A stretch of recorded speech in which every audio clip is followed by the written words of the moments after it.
En esta presentación analizaremos los instrumentos de evaluación que se sugieren emplear en lo que respecta al proceso de evaluación de los aprendizajes. Para iniciar debemos considerar que los instrumentos de evaluación son herramientas de apoyo que utiliza el profesor dentro de su labor y son útiles para dar seguimiento, orientación y retroalimentación a las actividades de aprendizaje que son planificadas. Pueden ser empleadas tanto por profesores como por los estudiantes. A veces olvidamos que solamente los profesores o consideramos que solo los profesores lo pueden emplear, pero también estos instrumentos pueden ser utilizados por los mismos estudiantes. Previo a la selección de un instrumento, debemos considerar o debemos tratar de pensar cuáles serían algunas líneas que nos pueden ayudar a definir específicamente lo que vamos a evaluar. Para empezar debemos tener en claro qué vamos a evaluar, para qué vamos a hacer esta evaluación. En ese sentido, cuál es el fin, la intención, el propósito, quién va a realizar esa evaluación. Aquí es donde intervienen los diversos agentes de evaluación, que puede ser el profesor estudiante, el estudiante sí mismo o entre estudiantes. El siguiente aspecto es cómo vamos a realizar esa evaluación, en qué condiciones y cuál va a ser el mecanismo de retroalimentación o cómo vamos a pensar otorgar los resultados. Ahora bien, tenemos una gran variedad de instrumentos para evaluar. Generalmente los que nosotros hemos estado empleando son tres, que es la lista de cotejo, la escala de apreciación y las rúbricas. Y aquí la pregunta que se va a hacer el profesor es, bueno, ¿cuál será mejor para utilizar? Esa pregunta, pues obviamente va a depender de cuál va a ser la forma en la que tendría usted que evaluar, como vimos anteriormente, y cuál es el objeto de la evaluación. Para iniciar, la lista de cotejo es uno de los instrumentos más sencillos y este instrumento contiene una lista de criterios o desempeños que previamente se han establecidos, en donde nosotros solamente nos vamos a enfocar a valorar la presencia o ausencia de estos mediante una escala dicotómica, es decir, si no o 1, 0. En este caso nosotros queremos saber si cumple o no cumple con cada una de las especificaciones. También recibe el nombre de checklist o pautas de cotejo y en este caso, como yo les comentaba, indica si la conducta está o no presente. La lista de cotejo no debe admitir intermedios, es decir, que solamente se debe enfocar a cada uno de los puntos solicitados. Es muy útil para la evaluación de procesos o de características específicas en donde pues se deben desarrollar productos de diversidad. Para realizar una lista de cotejo, primero tenemos que planificar y diseñar con base en la competencia o resultado de aprendizaje.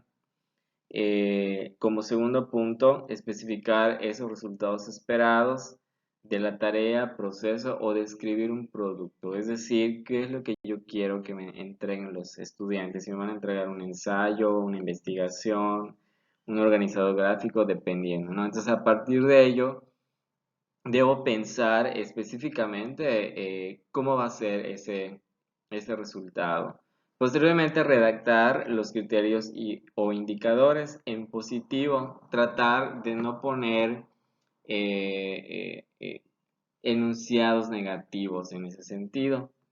Y después de ello, una vez que ya tenga mi lista completa, hay que ordenar los criterios o los indicadores relacionados y obviamente tratar de revisar qué corresponden a lo mejor al contenido, a la forma, al inicio, desarrollo y cierre si estamos haciendo una evaluación, por ejemplo, de proceso, dependiendo, ¿no? Y por último, decidir si lo ponderamos o no, porque en ese sentido la lista de cotejo no necesariamente puede llevar ponderación, salvo en algún momento usted quiera incluirlo.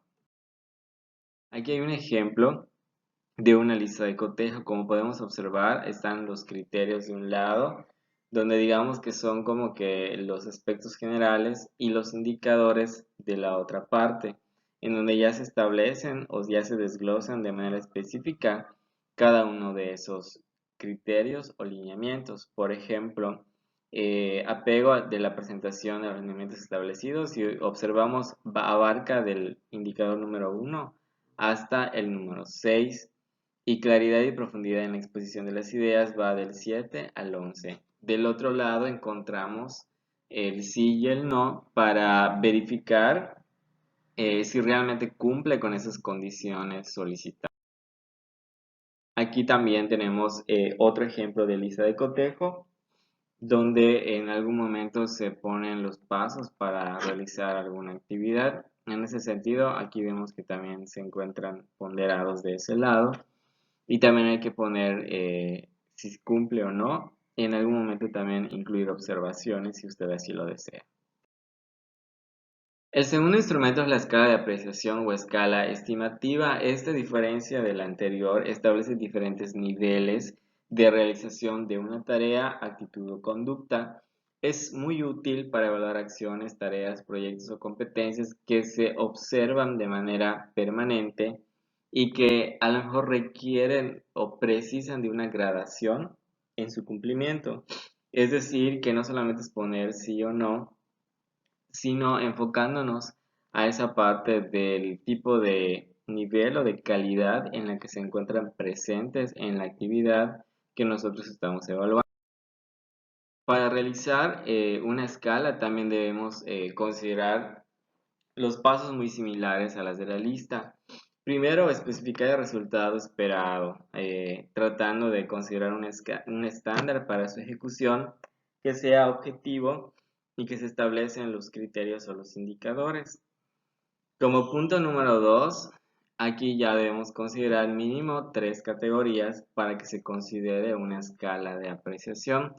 Puede ser cuantitativas, en ese sentido, como mucho, bastante poco, de frecuencia, más o menos como una escala Likert, o cualitativas, que generalmente son las que se emplean, ¿no? Como excelente, muy bueno, regular, suficiente, etcétera, ¿no? Dependiendo de cómo nosotros querramos eh, evaluar esa parte. Y como dice el número 3, son mucho más complejas que las listas porque implican una discriminación mucho más precisa para asignar los valores adecuados. El punto número 4 es ordenar los criterios y los indicadores y posteriormente decidir si lo ponderamos, que generalmente debe llevar ponderación.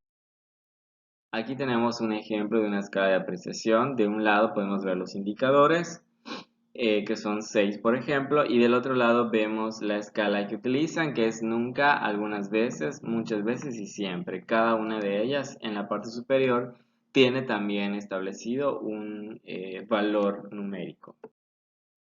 Tenemos otra de la organización de un portafolio donde aparece el nombre del estudiante, la fecha de evaluación, la competencia, y del otro lado, del lado izquierdo, podemos ver los aspectos a evaluar, que por ejemplo aquí se han descrito 8, y del otro lado aparece la escala que yo les comentaba, que va desde el deficiente, regular, bueno, hasta el excelente con su correspondiente ponderación. Finalmente tenemos la rúbrica. La rúbrica es una pauta que explica o define los distintos posibles niveles en el desempeño del estudiante, ya sea frente a una tarea o frente a algún proceso, y también está orientada no solamente para evaluar, sino para retroalimentar al estudiante a través de niveles de avance o de dificultad en el acercamiento al logro de las competencias. Este instrumento es como el más empleado o el más sugerido para la evaluación de. En cuanto a los pasos, primero hay que seleccionar el producto o proceso que se va a evaluar. En este caso estamos hablando de la actividad que queremos someter a prueba. Describir como punto 2 los criterios para el proceso o producto, lo que a nosotros nos interesa, ¿no? Posteriormente decidir el número de niveles para la rúbrica, que en este caso tiene que ver, ¿no?, con la forma en la que se van a organizar desde a lo mejor el excelente hasta el deficiente.